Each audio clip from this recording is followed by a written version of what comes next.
stay up on the red deer block during the roar, and we've got a couple of stags. I'd say they're vocalising more than roaring. That's a cow. We've also got some cows bellowing too, but every so often you hear the more guttural sound of a red deer. It's about half an hour before first light, so I'm literally just going to enter the first paddock, find somewhere to hold up and just listen. The wind seems to be coming from the west this morning, which is favourable, but I'm going to really let the sound of the red deer stag that is, drive me this morning. Hopefully at least lay eyes on a stag, get some video of a stag, and maybe, just maybe, get a shot on a stag. Pretty sure that's a cow again.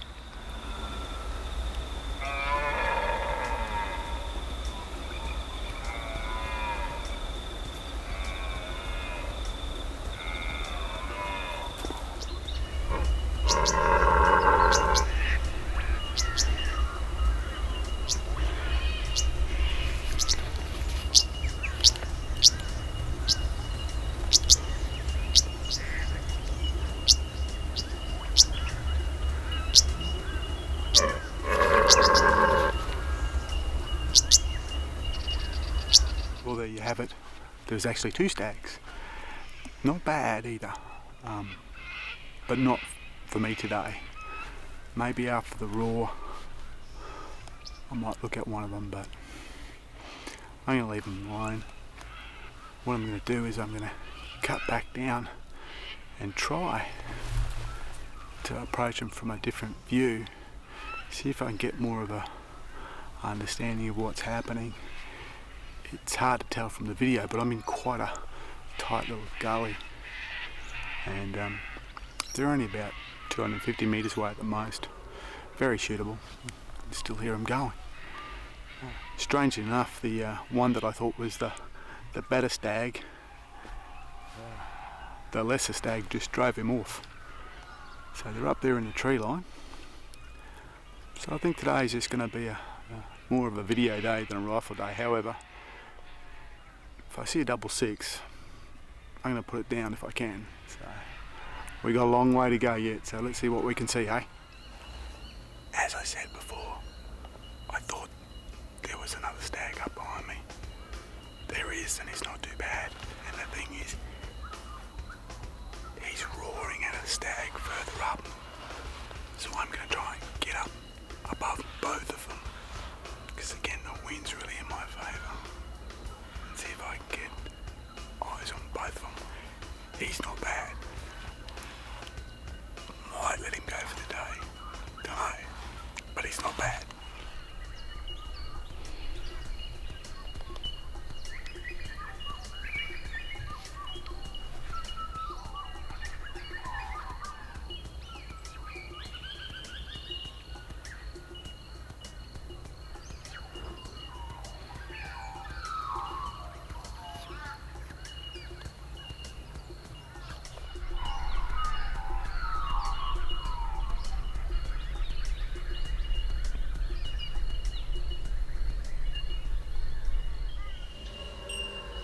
Well, I kid you not, I'm on to my 7th stag of the morning.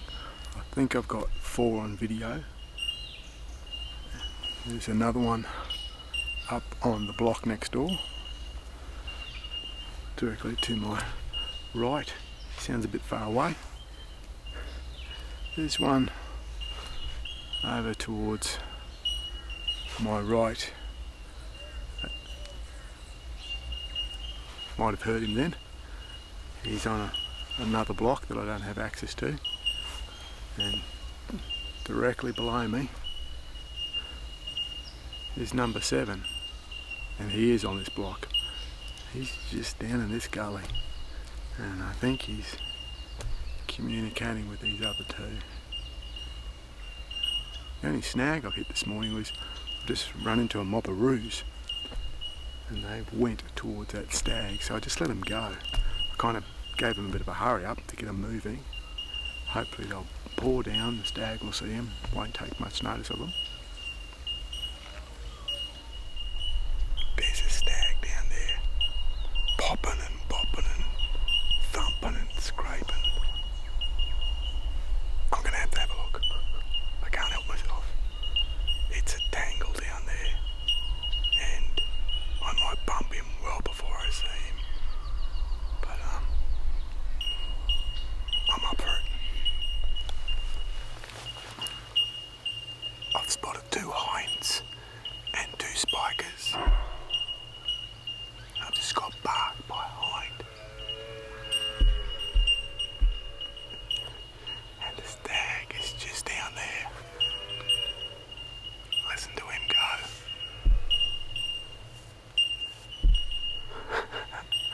Unfortunately, I'm now inside the circle of the hinds. So this might all end very quickly. That's one of the ones further away. That's my guy. Let's go check him out. He's about 80. He's on the other side of some very thick cover, and I can see his body, and I can hear him. Hopefully so can you. But there's no shot, and I don't know what kind of headgear he's got. And that's important to me. He looks like he's facing that way, so I can really just see his rump.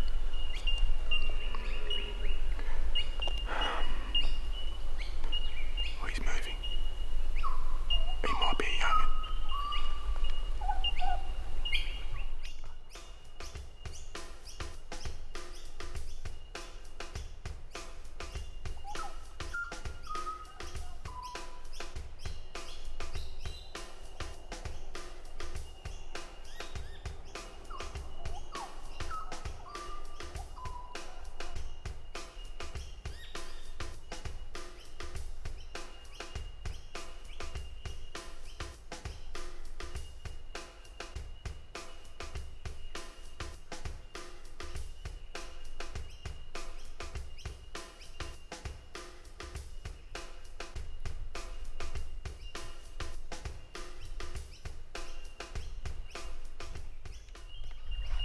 Okay guys, I can't get any closer to the action than that. That might be the other stag he was talking to. Let's go have a look. G'day guys, back at it. It's about 3 o'clock and the wind is telling me I need to go that way, which is not so great generally because it means I end up pushing the animals towards a boundary fence. However, with the stags roaring and holding ground, it might just work for us. It looks like we've got a storm coming in, so I'm not sure what effect that's going to have. So it's going to be an interesting afternoon.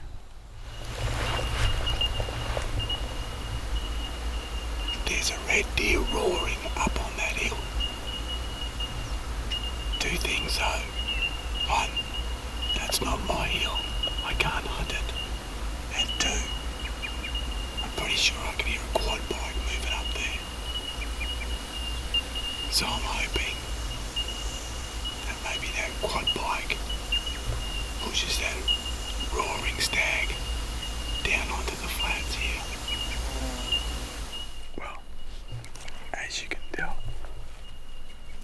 I'm right against the fence line, and that stag on the next door block is roaring.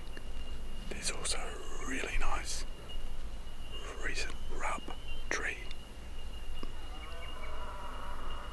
There he goes. So either he comes down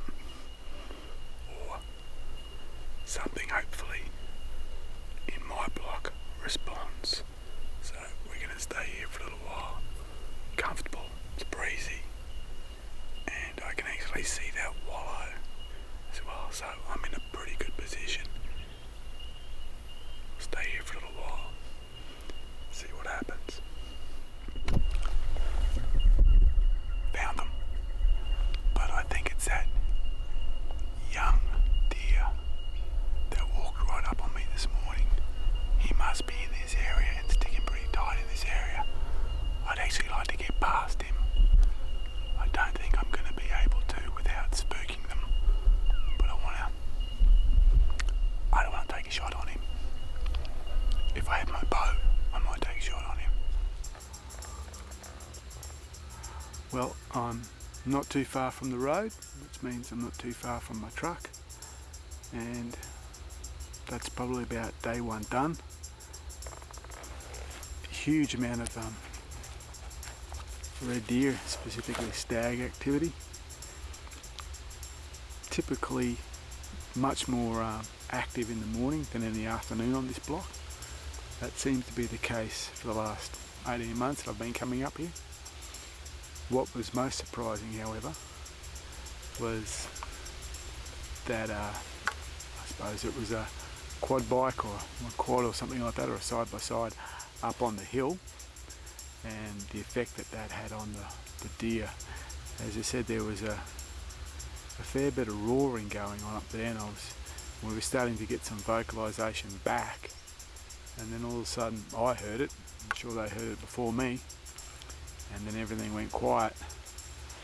When I went into the really heavy timber and spotted that small 5.5 again, it did start up for a little bit, but all of a sudden I heard the quad bike. I'm assuming the person on the quad bike heard the roaring and moved towards it and went quiet again, and that's carried on for the rest of the afternoon.